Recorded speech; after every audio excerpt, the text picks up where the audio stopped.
Hello and welcome to the Ghosts and Folklore podcast. I'm Mark Rees, and on each episode I investigate a different, weird and wonderful subject. And on this episode we are going to look at not one, not two, not even three, but many cases of a phantom coach. A phantom coach being pulled by phantom horses and being driven by a phantom driver, all of which was seen centuries apart. Some of these are modern day sightings, some of them are Victorian sightings, some of them go even further back again, but they are all connected by one road, by one single haunted road in the north of Wales. And if that wasn't enough, phantom ladies have also been seen at the side of the road, waiting, we assume, to jump on board this phantom coach. Now, these stories come courtesy of fellow journalist Jane Pugh, who you might remember me talking about a month or so ago on this podcast when we looked at her story about witchcraft by the sea in the Vale of Glamorgan. These stories, however, take place at the other end of Wales. We are heading north, we are heading to the Gogledd, and we are going more specifically to Flintshire. And while these stories are dispersed around the general area, we are focusing on a particular road that runs by the town of Mold. And there are some villages and areas around there that seem to have more than their fair share of sightings of this phantom coach as it makes its way from wherever it starts from to wherever it goes, whatever hellish destination it is heading to from point A to point B, there are some places in this part of Flintshire that seem to get more than their fair share of sightings. Or, if you want to be more specific, Jane tells us this phantom coach would start its journey on the main A5104 road, which runs up from the Wrexham Road into North Wales, and the coach would drive past the gate of Frith Farm, then over Llandegla Crossroads. And she points out quite a strange coincidence about this, because that route goes straight past the house, the former house of one of Wales's most famous exorcists. Yes, exorcists along the route. And even though this phantom coach was going back and forth all the time by the sounds of it, this Victorian exorcist never mentioned it, ever. Now, his name was the Reverend Griffiths. He lived near the Llandegla Moors, near Mold in what was Clwyd at the time, and he did investigate lots and lots of famous cases, and I think he is definitely going to crop up again on this podcast, if not several times. So remember the name. This is his first appearance, as it were, on this podcast, even though he doesn't do much in this episode besides not noticing a phantom coach. But Jane does list some of his famous cases, and I think the names alone are enough to whet your appetite, because he was a specialist in busting poltergeists. So he would have been very handy back on episode 37 when we spoke about those pesky poltergeists that even the clergyman could not get rid of. I am sure Reverend Griffiths would have sorted them out, or evil spirits as they were referred to, and he dispatched what were called the Llandegla Rectory poltergeist, and the T Mawr poltergeist, and the Bryn Eglwys poltergeist, and the evil spirits of Frith Farm in Tryddyn, where that phantom coach would speed by. And more than that, we know his technique for getting rid of these evil spirits, and it wasn't like watching the film The Exorcist when they're in there screaming and shouting and waving crosses about, but rather he used to conjure the evil spirits in the forms of beetles or black flies, and when they were in this small shape, he could then trap them in bottles and boxes, which he could weigh them down with lead and drop them into various sections of the river Allen. So no doubt if somebody were to go rummaging around at the bottom of the river nowadays, you could find a heck of a lot of quite dangerous evil spirits that this Reverend Griffiths captured and placed there safely out of reach, or so he thought, until you go looking for them, I guess. But that is where his ghosts are trapped, and that's how he did it. But, as mentioned, he plays no real part in this story, other than the fact that he was asleep in his bed while all the action was going on out on the main road. And on that note, let us begin with the stories. And the first one takes place many, many years ago, we are told, back through the mists of time. And this concerns a man called Robert Ab Evan, and by all accounts, he had an extrasensory perception. He had some strange psychic ability, but he was totally unaware that he possessed the power. Maybe by the end of this story, he was a little bit more aware of what abilities he had. Now, he was riding along late at night towards his home. He lived near Llanarmon, and he could see in the darkness just ahead of him as he was riding home what appeared to be a coach. A coach travelling very slowly. Now, the only light back then was the light of the moon. Perfect gothic illumination. And that moonlight allowed him to see inside the coach where there appeared to be the outline of a man kind of half laying down inside. Now, that in and of itself isn't particularly strange. I mean, it's perfectly normal late at night. You'd expect them to be lying down, catching 40 winks maybe. It's been a long old journey. But where it did get a little bit weird is when the coach approached the inn. And it was an inn that Ab Evan knew quite well. Very well, in fact. It was his local. It's where he went drinking with all his friends, not far from his house. And when this coach turned, as if to drive into the inn, he decided to speed up a little bit, because he'd been going quite slowly behind it, to overtake and have a closer look at who exactly had been inside that coach.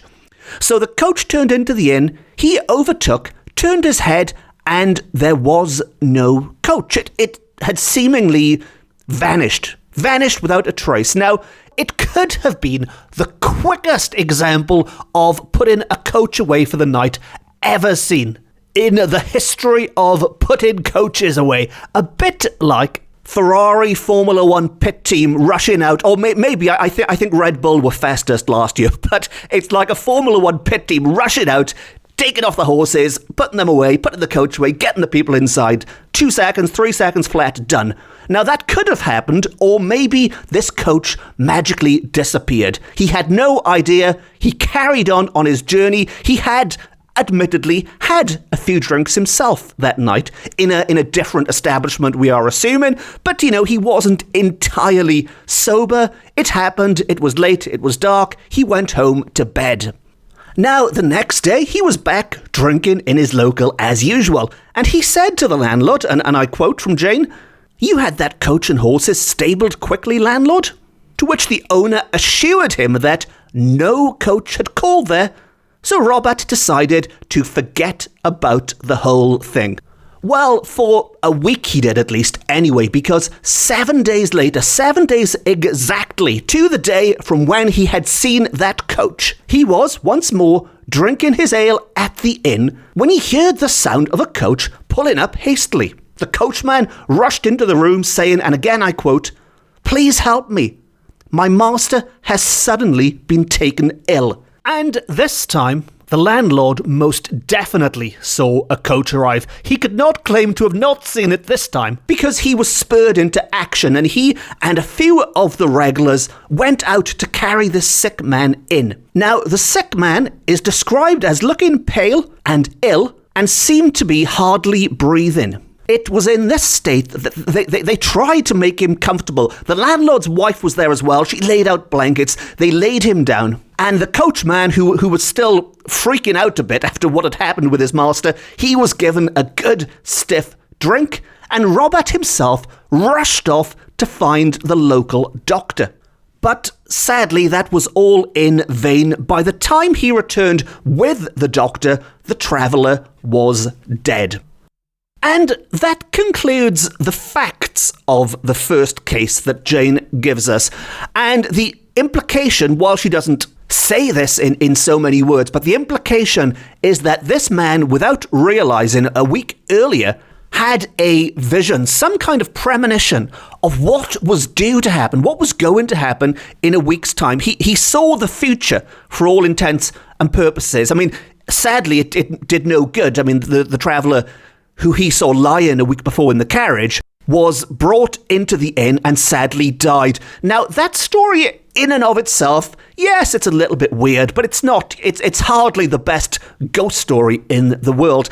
I think the real power of these stories is the accumulative effect, because while this is the oldest example we have, the cases continued throughout the 19th century, all through the Victorian times, when the exorcist Reverend Griffiths was sleeping in his bed as it flew by. And the cases continued into the 20th century. And before we get up to the modern day, we have an account from the Second World War. At the start of the Second World War, which I assume is 1939, a Trythyn man claimed he had seen the coach going ahead of him. So it wasn't just men on horseback who were stuck behind this coach. This man in the late 1930s also was stuck behind this coach, and it was full of a strange light, and the coachman and an outrider appeared to be headless.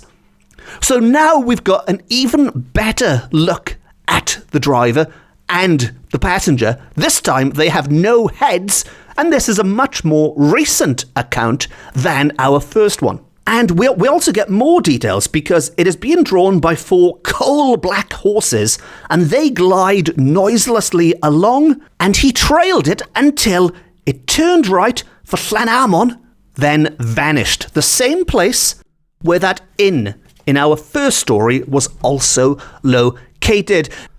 Now, as I mentioned, each of these stories individually are not that impressive, but we've got this story now of this phantom carriage, which was first seen centuries ago by a man who may or may not have had some kind of psychic powers.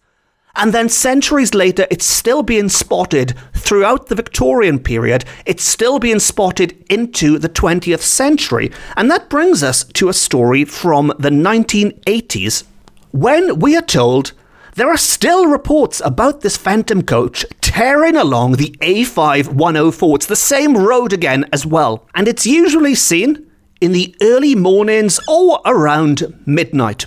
If you did fancy going to look for it, set the alarm. 12 o'clock is when you want to be on this stretch of road. Now, it was one summer evening in the late 1980s, at dusk, a great time for ghost stories, that a young woman from Trythyn, which is the village on this road, she was returning home on her motor scooter.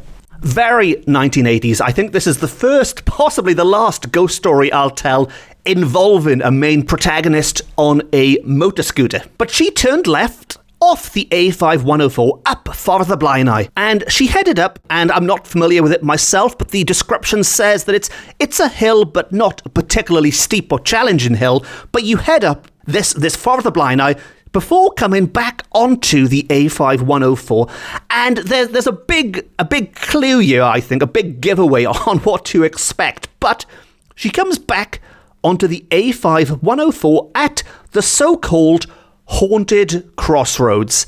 Now, if it's called the Haunted Crossroads, you should have some inclination, if you're driving around there after dusk, that you might encounter something you'd rather not encounter.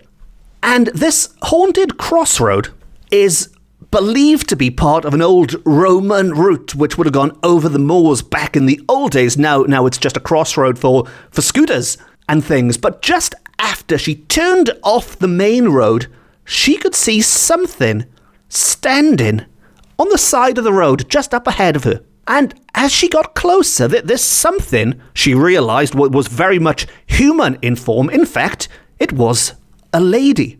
She could see a tall woman dressed, we are told, in a long brown dress with a white or cream ruffled collar and cuffs. Now, this tall woman wasn't looking at the woman on the scooter as such. She was looking down the hill as if waiting for somebody else or something else. And the young woman, she had no idea who this was. She wondered who could it be dressed in such a strange way, because remember, this was the 1980s, not the 1800s or even earlier, judging by this dress. And it wasn't just the dress that was strange, because as she got closer, the air got colder. In fact, it got icy. Freezing cold, and she didn't mess around. She didn't hang around to find out more details or to stop and chat. She sped up. She put her foot down, if that's what you do with a scooter, I don't know, but she sped off and away from that spot.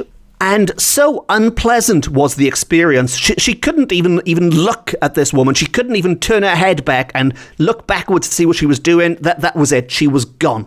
And she was not the only person to see a strange thing on this road. Another Trythen lady saw a similar figure, but wearing a Welsh hat, standing on the same route. And she also had a similar experience to the scooter lady, because when she was there, she also felt the air becoming freezing cold, becoming icy cold, even though, again, it was in the summer. And while the last lady couldn't bear to look at this apparition, the second one was slightly braver, and she kept her eyes on it until the figure seemed to vanish into thin air.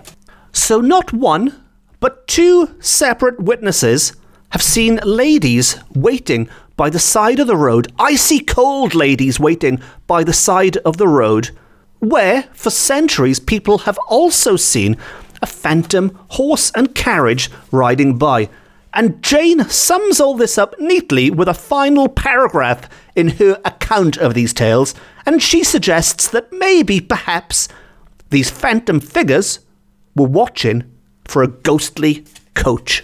Which is as good a theory as anything I've got, so I'm happy to go along with that as well. I think Jane is correct. I think these people are waiting, these phantoms are waiting for their phantom coach. Next time I get a chance to head back up that way, I'll be sure to go exploring at the haunted crossroads. Who knows, maybe that inn is still there. That would be fantastic. So if anyone listening is familiar with the area and knows if this inn is still standing after all these centuries, if you'd like to join me on a ghost hunt, as always, it's wonderful to hear from people. So if you'd like to send me a message, even if it's just to say hello, I'm quite easy to find online. Just do a search for Mark Rees. That's me, Mark Rees. Put the word author or journalist in or something, and you will find my website, and you will also find me on social media. I'm very active on Twitter, I've got a Facebook page, and I'm also on Instagram. And of course, if and when that does happen, if I do get myself there, and we do get to spend midnight waiting for ghosts at the haunted crossroads, I will be sure to do a follow-up episode of this podcast all about it. So as usual, if you don't want to miss that episode or any other episodes coming up, please consider hitting the subscribe button and you will never miss an episode ever. And on that note, it just leaves me to say I hope you've enjoyed those eerie tales of phantom coaches and icy ladies. And until next time, I've been Mark Rees. This has been my Ghosts and Folklore podcast. It's the best, it's the beautiful, it is the only Ghosts and Folklore podcast beaming to you from Wales to the world. Don't accept any cheap imitations. Thank you very much for listening. Diolch yn fawr iawn am gwrando. Until next time, nos da.